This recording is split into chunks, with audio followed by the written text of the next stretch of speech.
We flip to the defensive side of the football and start with the defensive line and pass rushing group for our series breaking down camp battles on this edition of the Locked On Sun Devils podcast.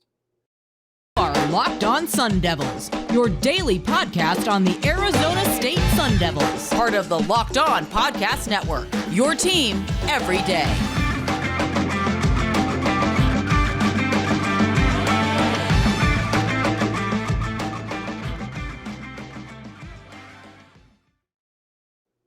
Hello and welcome back to the Locked On Sun Devils podcast, part of the Locked On Podcast Network, your team every day. My name is Richie Bradshaw, and I will be your guide for everything Arizona State Sun Devils. Thank you guys, as always, for tuning in. Wherever you're getting your podcasts, hit like, subscribe, and turn on notifications so you get an update whenever we post new content. And stay in touch with that content by following me on Twitter. You can find me at RichieBrads36 and the podcast at LO_Sun Devils. All right, picking up from where we left off last week, we looked at the offensive side of the football for our positional camp breakdown, preview, whatever you would like to call it. We talked quarterbacks, we talked pass catchers, we talked offensive line, running backs, all that good stuff.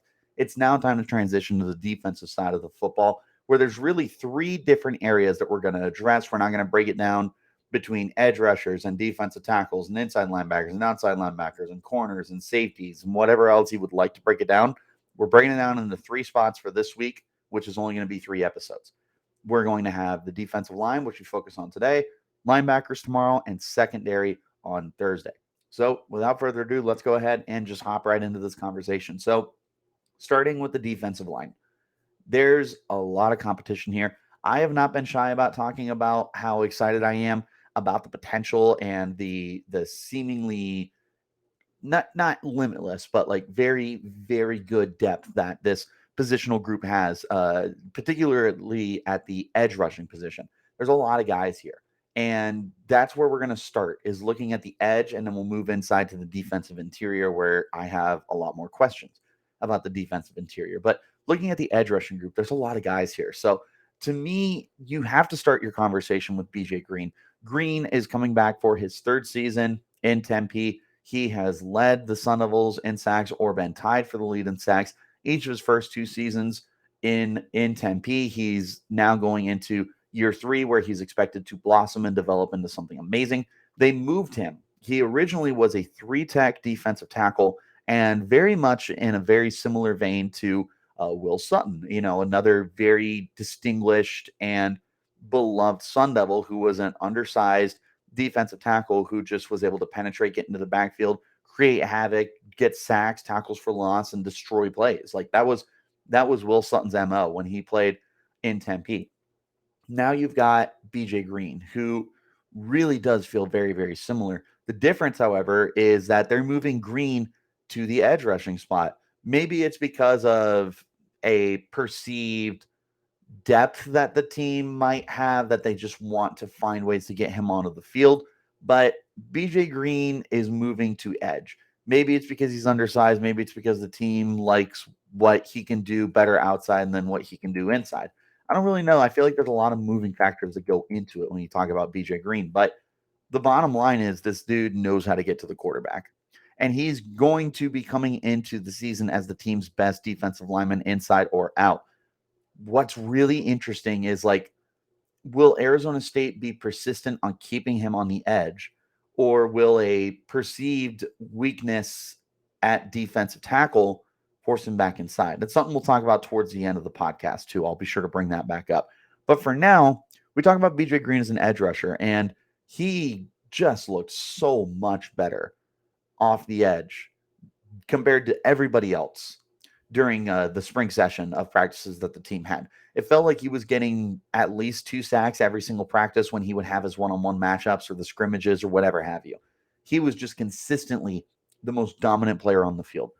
This is why when I had started this and I said that the conversation needs to start with BJ Green, is because BJ Green is definitively the best defensive lineman you have on the field right now.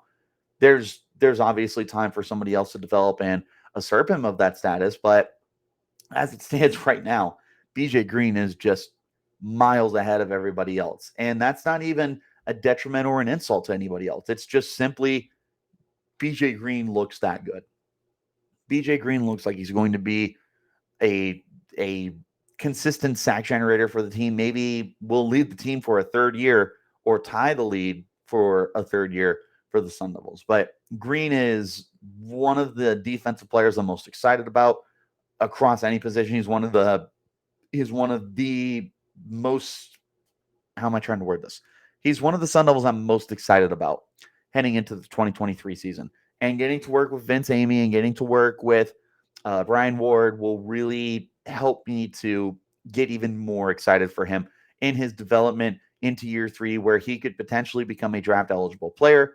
And who knows, if he goes out and has a double-digit sack season, gets some good news, he could hop. We don't know. Like, he is truly just developed so nicely in his first 2 years of kind of being a rotational player. And to me, there's no reason he shouldn't be a full-time starter going into this year, but we'll see. In the meantime, there are some other interesting guys to watch out for. Clayton Smith is somebody who garnered a lot of attention during the spring practices, not only from myself, but from others as well. He is a transferred defensive end from Oklahoma. He is a Texas product. He's a former 5-star / 4-star, depending on where you looked. And the dude's a physical specimen at 6'4", 245. He's fast. He's strong. He converts. He was another guy who was just dominating every single matchup that got thrown his way.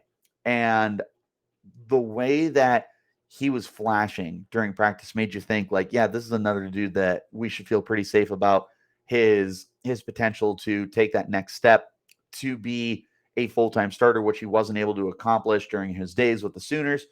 I really, really, really, really like Clayton Smith. And there is admittedly a part of me that gets tied into the former recruiting aspects where I'm like, well, he was a 5-star for a reason, right? There is always going to be that. But the bottom line is, throw that out the window and look at what they're doing on the field. And what he's doing on the field is dominating whoever he's going up against.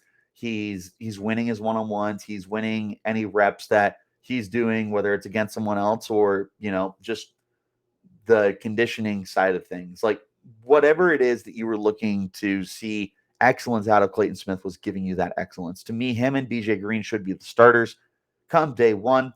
That doesn't mean we should be sleeping on Michael Matus. However, Matus missed all of last year with an ACL tear. He is a graduate senior. He is one of the most veteran players on the entire Sun Devils team right now.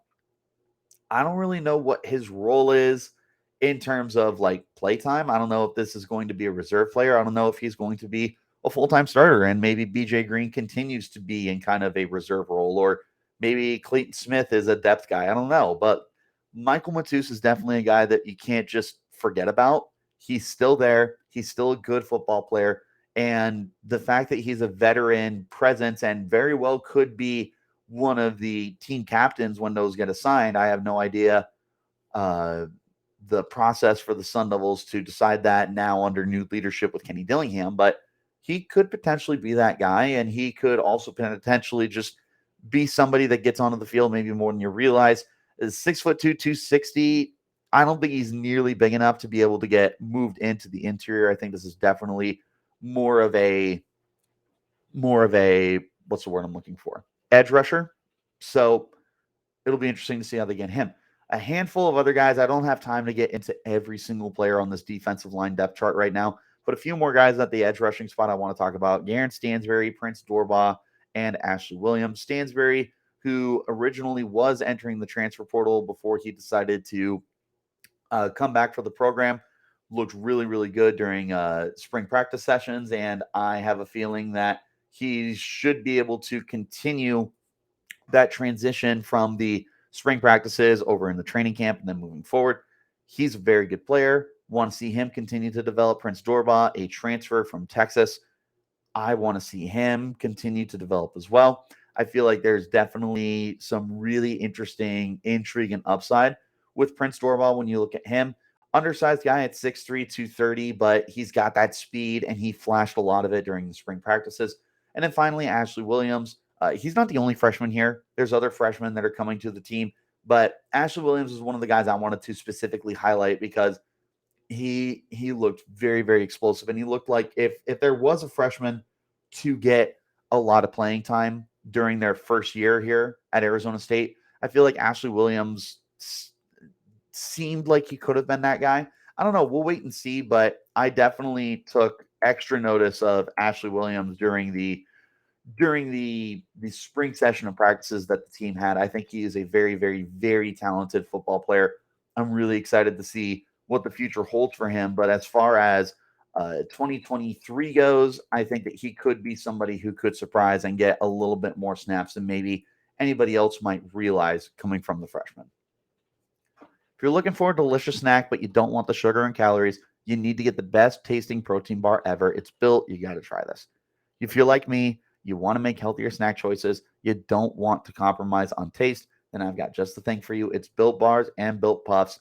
Built Bars are healthy, taste amazing, and seriously, they are so amazing that you won't think they're good for you. You got to try this. What makes Built Bars so good? Well, for starters, they're covered in 100% real dark chocolate. You heard me right. That's real chocolate. And they come in unbelievable great flavors too, like churro, peanut butter brownie, cookies and cream, and more. I don't know how they do it, but Built makes these bars taste like a candy bar while maintaining amazing macros. And what's even better is that they're healthy. It's only 130 calories, it's 4 grams of sugar, and a whopping 17 grams of protein. And now you don't even need to wait around to get a box. For years, we've been talking about getting and ordering your Built Bars at Built.com. Now you can get them at your local Walmart or Sam's Club, and you can still get those specialty flavors at Built.com.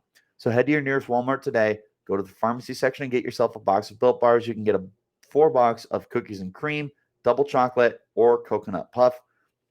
If you're closer to Sam's Club, go in and get a 13-bar box with our hit flavors, brownie batter puff and churro puff. You can thank me later. You can still get your favorite flavors at Built.com, but no matter what you're doing, get yourself a great tasting protein bar with Built Bar.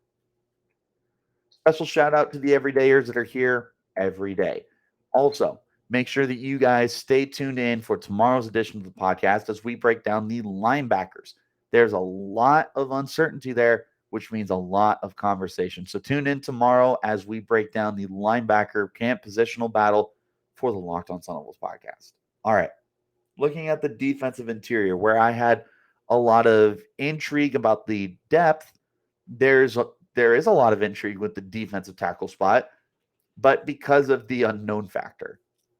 Right now, Arizona State does not have very many proven defensive tackle guys. And when I say proven, what I'm talking about is players that have had significant time on the defensive interior. There's a lot of guys that are going to be moved in to the interior, and we'll kind of wait and see what happens. That's pretty much where we're at right now. Look, there's CJ Fite, who I'm going to talk about momentarily, that I gloat about all the time, who is really, really close to that 300-pound mark. The team's official website lists him as 297. After that, you've got a couple of guys in the 270s who we'll talk about here momentarily, and that's it. CJ Fite is the heaviest guy right now, and he's not what I would call like a nose tackle for you. And it's not as though nose tackle is like this position that you absolutely have to have. You can get away with not having a 300+ pound guy on the field, but you don't even have that option right now. And that's something that makes me nervous. And even besides Fite, majority of these guys that are heavier for the team still played more edge than they played along the inside of the defensive line. We're waiting to finally figure out what's going on with Dashaun Mallory. I have him in my notes, and I have him with a question mark next to him because he was supposed to be enrolled for the team. He was not able to get onto the field for the team during his what's it called? During the spring sessions for the teams. But by all accounts, it sounds like Dashaun Mallory is going to be a Sun Devil. He's not listed on the official website. I can't find him on like any Our-Lands depth charts or anything like that. But to my knowledge, Dashaun Mallory is a Sun Devil. If he is a Sun Devil, that's great news because he is a proven defensive interior guy. And he will be, without a doubt, the most sure thing along the interior. And he would give me a little bit more comfort looking at the defensive interior compared to what I was feeling previously. Because other than Mallory, who should be a starter once he finally is in Arizona State, in Tempe, and getting good to go, it's projection. Anthonie Cooper, who has been more of an edge rusher for the team the last couple of years, is now listed on the defensive interior depth chart. He's 6'2", 275. It makes sense that he would be somebody who could get moved inside. That is going to be the case for him. Anthonie Cooper had 2.5 sacks last year. It tied with 4 or 5 guys for the team lead in sacks. He is a quality player. Previously, before it was like official that he was going to be moving to the defensive interior, he was one of the guys. I don't know if I ever publicly stated that, but I want to say I did. But if there was ever a thought of moving guys to the interior, he made the most sense to me. And then transfer Tristan Monday also made the most sense to me, who we'll talk about in just a moment as well. But Cooper is a redshirt senior. He's been with the program. He's been productive with the program. He is definitely a more model leader for the team. I feel like this just makes too much sense to not happen.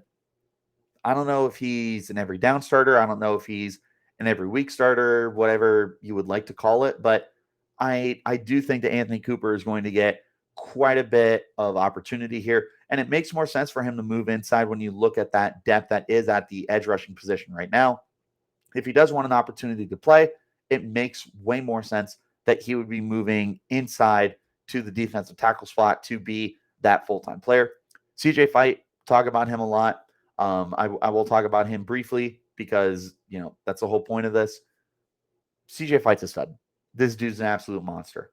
He was a commit for Herm Edwards, decommitted very, very briefly before deciding to come back to Arizona State because he felt like this was his home. And all he's done since then is show that he's one of the most exciting young players on the roster across offensive or defensive side of the football. He looks really, really good.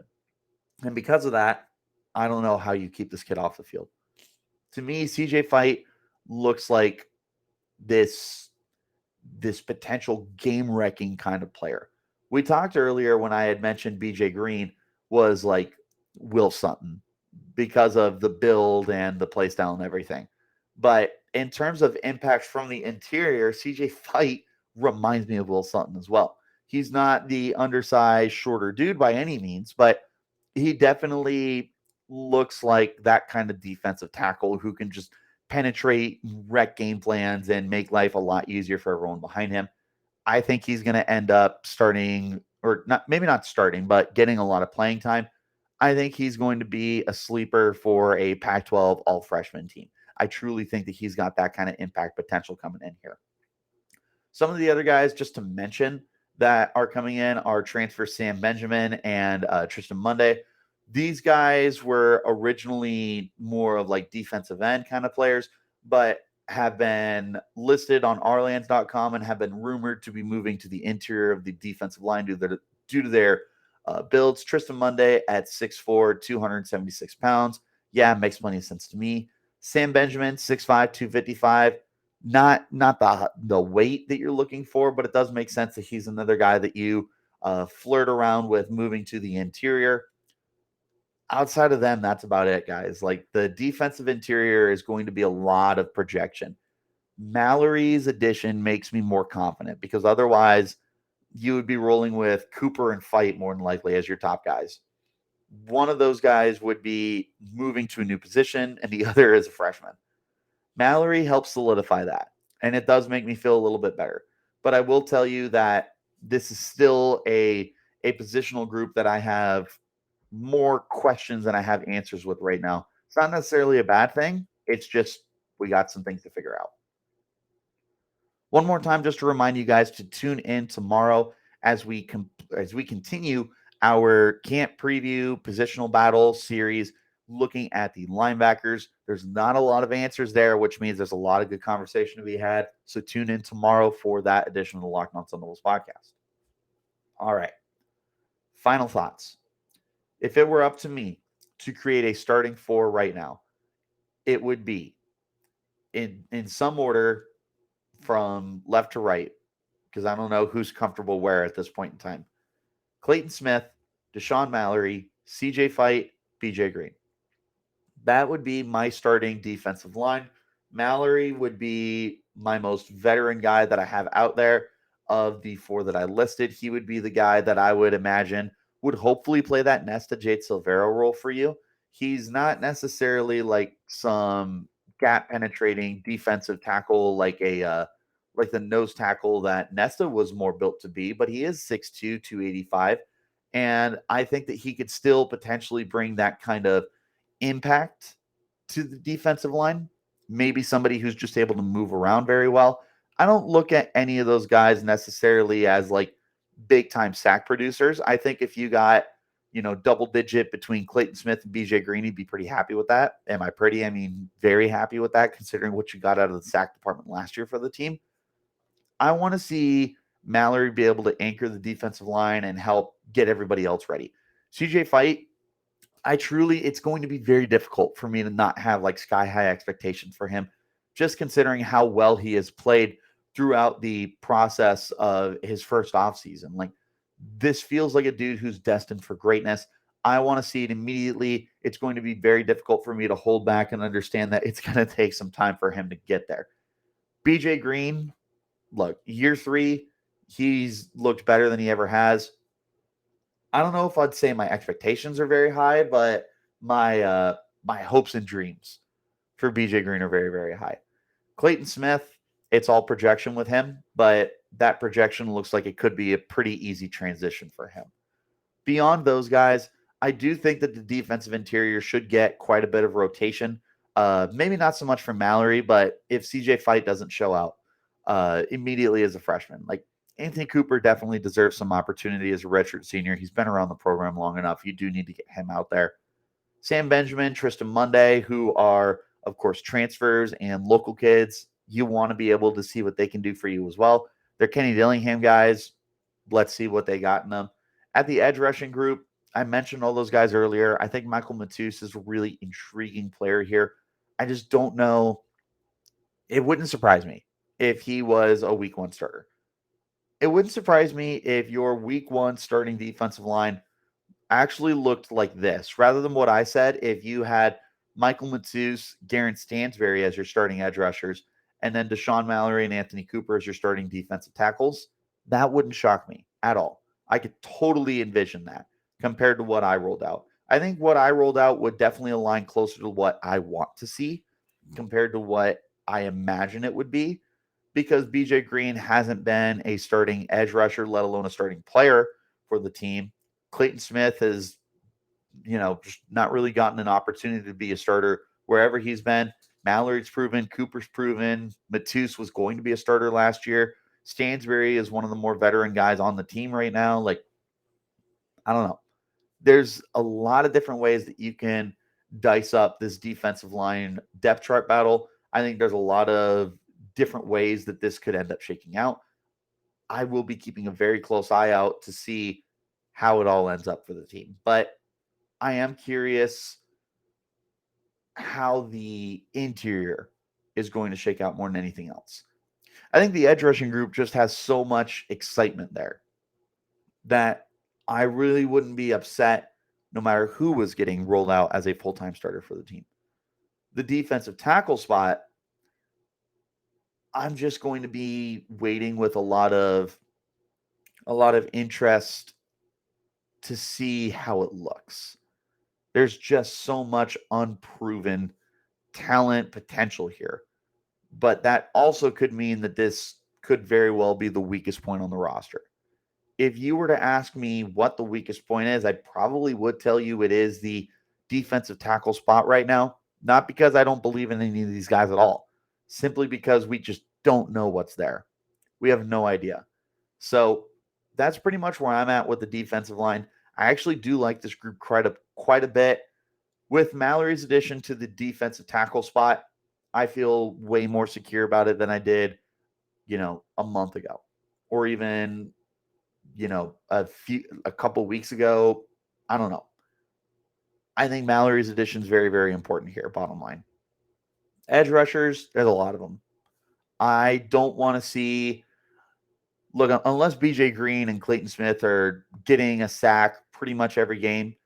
I don't want to see anybody not get an opportunity. I want to see a lot of rotation. I want to see a lot of opportunities presented for the old guys, for the young guys, for the transfers, for the freshmen, for the veterans, whatever. I just want to see everybody get a little bit involved.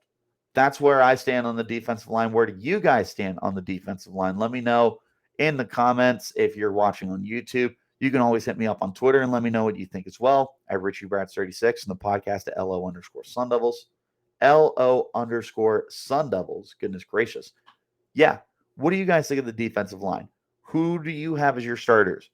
Who's your favorite edge rusher? Who's your favorite defensive tackle? Is there anybody you want to see us make a last-minute push for in the transfer portal to add? Let me know. Bottom line, though, thank you guys as always for tuning in.